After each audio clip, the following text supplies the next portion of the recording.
Good morning students. हमारा आज का टॉपिक है difference between internal and external resources of recruitment. Last video में हमने देखा था कि हमने कौन सा टॉपिक कवर किया, वो है सोर्सेज ऑफ एक्सटर्नल रिक्रूटमेंट। उसमें हमने सब कुछ सॉल्व कंप्लीट किया है, like advantage, disadvantage, methods, okay, everything we have completed. Today's video हम लोग देखते हैं कि difference between internal and external sources of recruitment.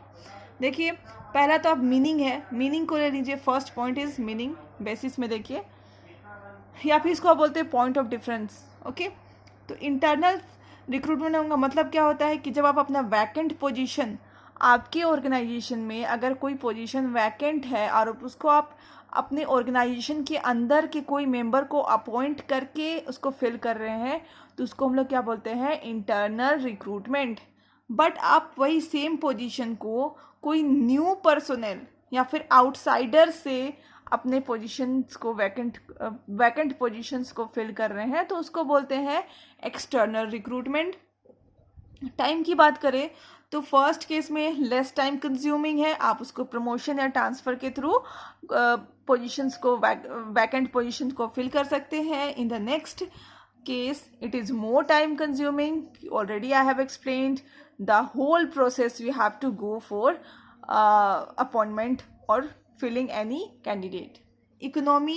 Economy मतलब इसमें तो कोई कॉस्ट है ही नहीं, तो इट इज़ मोर इकोनॉमिक। इसमें बहुत ज़्यादा कॉस्टली है, तो ये this is costly, okay, costly in nature.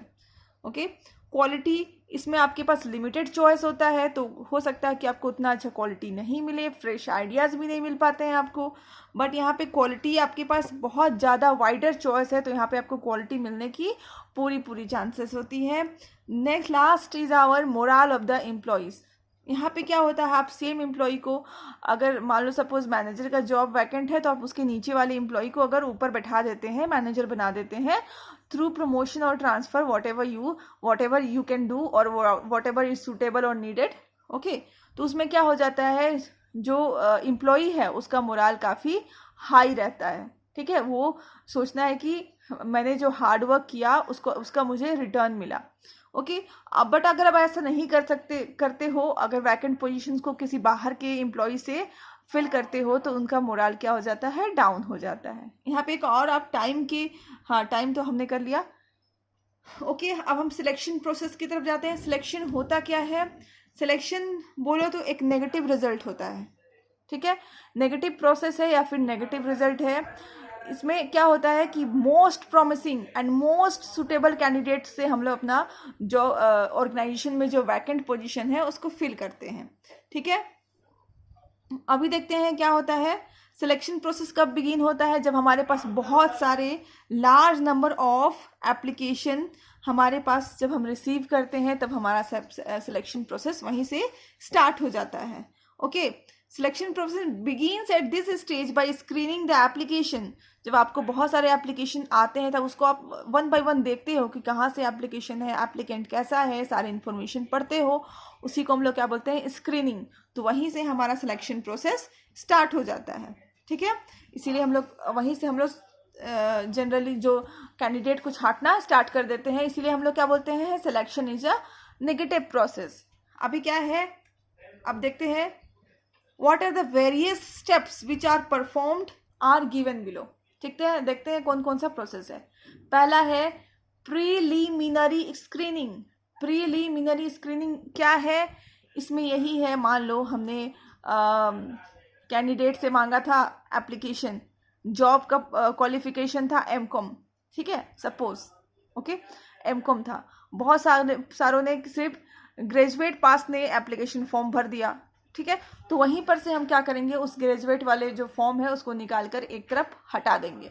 ठीक है, डस्टबिन में फेंक देंगे, कुछ भी करेंगे। ओके, तो इसका मतलब क्या है, जो अनक्वालिफाइड है उसको हम वहीं पर से एलिमिनेट कर देंगे, या फिर जो मिसफिट है, जो फिट नहीं है, वैसे कैंडिडेट को इंफॉर्मेशन देखेंगे। अभी हमने कैंडिडेट से मिला भी नहीं है, I am just going through the application send bye them. Okay, and I will set those application aside. हम वैसे एप्लीकेशन को अलग रख देंगे जो हमें लगता है कि अनक्वालिफाइड है या फिर मिसफिट है हमारे जॉब के लिए. ओके, तो this is called preliminary screening. Okay, अब हमारा दूसरा है सिलेक्शन टेस्ट. सिलेक्शन टेस्ट के लिए हम बहुत सारे रिटन टेस्ट लेते हैं. ओके, और बहुत सारे एप्टीट्यूड टेस्ट लेते हैं, इंटेलिजेंस टेस्ट लेते हैं. तो जितने भी सारे टेस्ट लेते हैं वो 1 by 1 है. ठीक है, तो पहला हम इंटेलिजेंट टेस्ट की बात करें. इंटेलिजेंट टेस्ट हम क्यों लेते हैं? लेवल ऑफ इंटेलिजेंस जानने के लिए हम लोग क्या करते हैं? इंटेलिजेंस टेस्ट कंडक्ट करते हैं. Repeating student once again, intelligence test नाम से ही है किसी भी पर्सन का IQ level, that is level of intelligence को हमें जानने के लिए क्या लेना पड़ता है? इंटेलिजेंस टेस्ट लेना पड़ता है. इसमें क्या होता है? हम किसी पर्सन का एबिलिटी चेक करते हैं. डिसीजन मेकिंग, वो कितना डिसीजन मेकिंग प्रोसेस में कितना अच्छा है, उसका जजमेंट कितना अच्छा हो सकता है, ये सारी बातों पर ध्यान रखते हैं या फिर ध्यान देते हैं. Okay, next is aptitude test. ठीक है, एप्टीट्यूड टेस्ट बेसिकली हम लोग को उसका potential for learning new job, मतलब वो कितनी जल्दी न्यू जॉब सीख सकता है. ओके, सबसे पहले जब कोई भी एम्प्लॉय किसी भी ऑर्गेनाइजेशन में आता है तो ऐसा नहीं है कि वो क्वालिफाइड होता है. फ्रेशर्स भी आते हैं. ओके, फ्रेशर्स मतलब जिन्होंने पहली बार काम करना स्टार्ट किया उनको क्या बोलते हैं? हम फ्रेशर्स बोलते हैं. ठीक है, तो कितना जल्दी वो लोग न्यू जॉब में अपने आप को ढाल सकते हैं, यहाँ पे new job, new skill, new methods, ठीक है, कितना जल्दी सीख सकते हैं और वो फ्यूचर में कैसा परफॉर्म करेंगे, इसको जज करने के लिए हम क्या करते हैं? एप्टीट्यूड टेस्ट लेते हैं. Okay, next is personality test. ठीक है, next is personality test. Personality में सब कुछ आता है, जैसे आप किस तरह से उठते हैं, किस तरह से बैठते हैं, किस तरह से चलते हैं, किस तरह से ड्रेसअप सेंस है आपका. ठीक है, आप किस तरह से लोगों से बात करते हैं, किस तरह लोगों को मोटिवेट करते हैं, everything comes under personality test. मतलब ये एक टाइप का साइकोलॉजिकल टेस्ट होता है. ओके, तो यहाँ पे है कि आपके बिहेवियर को, that is to find out the human behaviour of the candidate. Okay, तो मतलब कैंडिडेट का बिहेवियर कैसा है. ओके, इसको जानने के लिए हम क्या करते हैं? पर्सनालिटी टेस्ट लेते हैं. ठीक है, this test relates to intelligence, aptitude, attitude and interest of the candidate. ये हमें सब बताती है कि उनका इंटेलिजेंस लेवल कैसा है, एप्टीट्यूड कैसा है, एटीट्यूड कैसा है, उनका इंटरेस्ट कैसा है. ठीक है, तो इसमें हमें ये पता लगता है कि जो कैंडिडेट है वो ज़्यादा नेगेटिव थिंक करता है या ज़्यादा पॉजिटिव थिंक करता है. मतलब इन सिंपल वर्ड्स में बोलो तो मान लो कैंडिडेट के सामने एक सिचुएशन खड़ी हो जाती है तो वो उस चीज़ को नेगेटिव वे में हैंडल करता है या फिर पॉजिटिव वे में हैंडल करता है. हमें साइकोलॉजिकल पर्सनालिटी टेस्ट से ये भी पता चलता है कि the person is thinking more negative और मोर पॉजिटिव. ओके, वो कैसा अप्रोच, उसका कैसा अप्रोच है, वो नेगेटिव अप्रोच है या पॉजिटिव अप्रोच है, मोटिवेशन लेवल कैसा है. ठीक है, ये सारे हमें, दैट इज पर्सनालिटी टेस्ट बोल लो या इसको साइकोलॉजिकल टेस्ट भी बोलते हैं. ओके, ये इसकी दो नाम है, personality test and psychological test. इससे हमें ये सारी चीज़ों का जानकारी मिलता है. Okay, next is trade test. Trade test इसलिए कंडक्ट किया जाता है ताकि देखा जाता है कि अभी जो एम्प्लॉय मेरे सामने खड़ा है इसके अंदर कितनी नॉलेज है.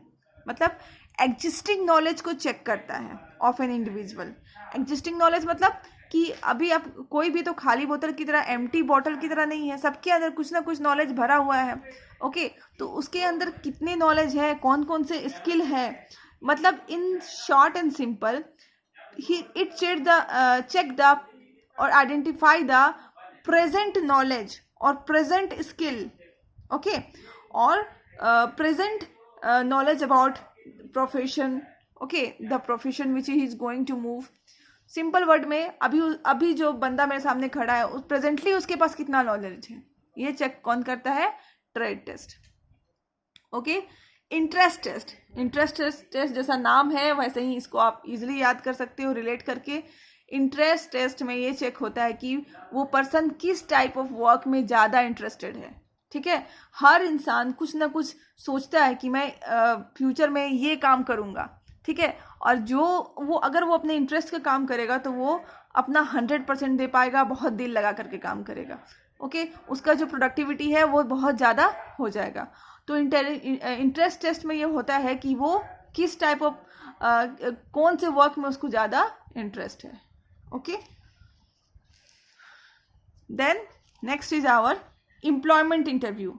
ठीक है, एक बंदा था, पहले तो अपना एप्लीकेशन भेजा, फिर उसके इतना बहुत सारे सिलेक्शन टेस्ट हुए, like interest test, aptitude test, personality test, trade test, interest test, जितना भी मैंने आपको प्रीवियसली एक्सप्लेन किया वो सारे टेस्ट से गुजर गया।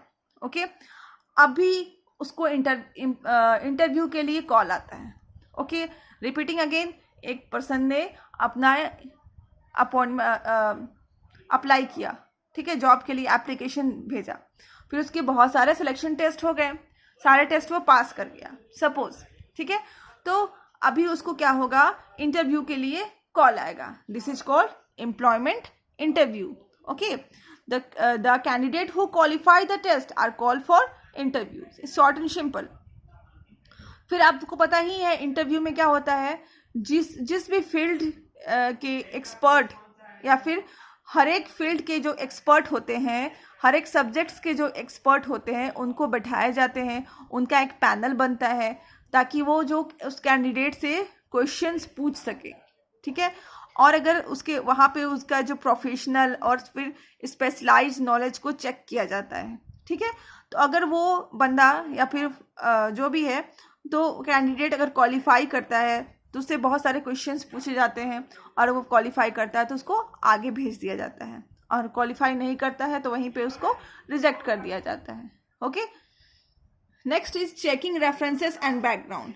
ठीक है, मान लो किसी कैंडिडेट ने एम्प्लॉयमेंट इंटरव्यू पास कर लिया, देन उसको क्या होता है कि बोला जाता है कि भैया आपकी उसके जो बैकग्राउंड को चेक करने के लिए क्या क्या किया जाता है कि उसको बोला जाता है कि 2 पर्सन्स के नाम आप रेफरेंस में दीजिए। ठीक है, रेफरेंस में किसी का भी नाम हो सकता है, जैसे आप जिस कॉलेज से पढ़े हो उसके वहाँ के कोई टीचर को जानते हो, या फिर आप जिस स्कूल से पढ़े हो वहाँ के कोई टीचर को जानते हो, या फिर कोई वकील को जानते हैं, मतलब कोई रेप्यूटेड इंसान होना चाहिए जिससे आप जा करके आपके बारे में पता लगाया जा सके कि आपने जितनी भी इंफॉर्मेशन लिखी है फॉर्म में वो करेक्ट है या फिर नहीं है। ठीक है, तो यहाँ पे क्या किया जाता है कि आपके नेम्स ऑफ 2 रेफरेंसेस, 2 पर्सन्स के नेम्स लिए जाते हैं, जिसको हम रेफरेंस में रखते हैं। उसे हम चेक करते हैं कि आप जो भी इंफॉर्मेशन हमें प्रोवाइड कर रहे हैं, अपनी पर्सनल जानकारी जो हमें दे रहे हैं, वो सही है या फिर नहीं है। तो इन सिंपल वर्ड, जो भी आपने इंफॉर्मेशन प्रोवाइड किया है उसको क्रॉस चेक किया जाता है। ठीक है, सपोज ये भी पास हो गया उस कैंडिडेट का। देन नेक्स्ट होता है आपका सिलेक्शन डिसीजन। ठीक है, जो भी कैंडिडेट हैं, ठीक है, the candidate who pass the test, interview, reference check are included in the selection list. एक सिलेक्शन लिस्ट बनती है जहाँ पे जो कैंडिडेट ये सारे लिस्ट जो टेस्ट पास कर चुके हैं उनका नाम लिखा रहता है। ठीक है, और इनमें से मैनेजर क्या करता है, मोस्ट सुटेबल कैंडिडेट को लिस्ट में रखता है। Okay, next is medical examination. Medical examination, ठीक है, इसका मतलब ये होता है कि आपको सिलेक्शन लिस्ट में शामिल कर लिया, फिर आपको मेडिकल के लिए भेज दिया जाएगा, मतलब आपकी पूरे बॉडी की चेक होगी। और ऐसा नहीं है कि आप जा करके किसी भी डॉक्टर से चेक करा करके उनको थमा दीजिए कि देखिए मैंने अपने बॉडी का चेक करा लिया है, आई एम ओके। नो, इसके लिए वो क्या करते हैं, एक स्पेशल डॉक्टर अपॉइंट करते हैं, वो आपका मेडिकल चेक करेंगे। Okay, and if everything goes good, अगर सब कुछ सही है तब क्या होगा, एक कॉन्ट्रैक्ट आपके बीच में साइन होगा। Okay, that is called job offer. The applicants who clear the medical test are given job offer through the letter of appointment. जो भी एप्लीकेंट है, अगर उन्होंने क्या किया है, मेडिकल टेस्ट पास कर लिया है, तब उनको क्या मिलेगा, एक जॉब ऑफर मिलेगा। ठीक है, जिसमें date of joining, terms, conditions, condition of job, सब कुछ मेंशन रहेगा। ठीक है, and reasonable time is given to the candidate to join the organisation. एक टाइम लिमिट दे दिया जाता है कि आप 3 महीना या फिर 2 महीना या फिर 1 महीना के अंदर आप क्या करें, ऑर्गेनाइजेशन को ज्वाइन कर लें। Then last is contract of employment. ठीक है, contract of employment when candidate accept the job offer. पहले तो उन्हें अभी क्या हुआ है, जॉब ऑफर हुआ है, अगर वो भी क्या करते हैं, साइन करके उसको सबमिट कर देते हैं, तब वो क्या बन जाता है, कॉन्ट्रैक्ट बन जाता है। ठीक है स्टूडेंट्स, अगर वो साइन नहीं करेंगे तो वो कॉन्ट्रैक्ट नहीं बनेगा। साइन होने के लिए, सॉरी, कॉन्ट्रैक्ट बनने के लिए दोनों पार्टीज का साइन होना करना बहुत ज़रूरी है। तो अगर कॉन्ट्रैक्ट ऑफ एम्प्लॉयमेंट अगर की हम बात करते हैं तो इसका मतलब ये है कि सामने वाले ने जॉब ऑफर दिया और कैंडिडेट ने भी उस सारा कुछ पढ़ के टर्म्स एंड कंडीशंस को देखते हुए वहाँ पे साइन कर दिया, तो वो क्या बन गया, contract of employment. While signing the contract of employment, the employer and the candidate exchange certain documents. दोनों में बहुत सारे documents का exchange होता है. The common content of the contract of employment are job titles. Generally आपका common contract of employment में क्या क्या included रहता है, job title, duties, responsibilities, pay allowances, hours of work, leave rules, disciplinary rules, probation period, etc. Okay, so I have completed this topic. In the next video I will come with one more topic. Till then, keep learning. Thank you.